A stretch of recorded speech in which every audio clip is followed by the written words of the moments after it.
Do you struggle to get clean, streak-free glass? I'm going to show you how easy it can be. We just need a few simple things. Here is our Meguiar's glass cleaner, or any ammonia-free glass cleaner, an Autofiber smooth glass flip with their Reacher tool, an Autofiber No Streak Freak glass towel, along with an Amphibian Mini.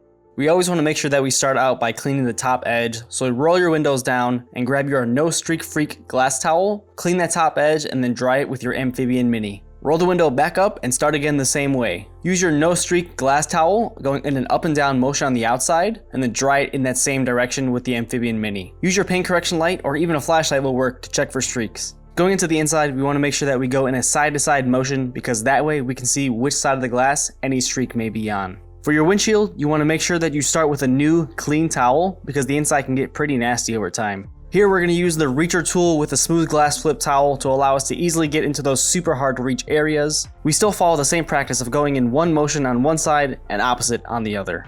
Cleaning your glass inside, or at least in the shade, will make it much easier because cleaners are a nightmare to use in the sun. It can be nearly impossible to get streak-free glass in the sun. You can get all the towels and that Reacher tool that we used from Autofiber directly online.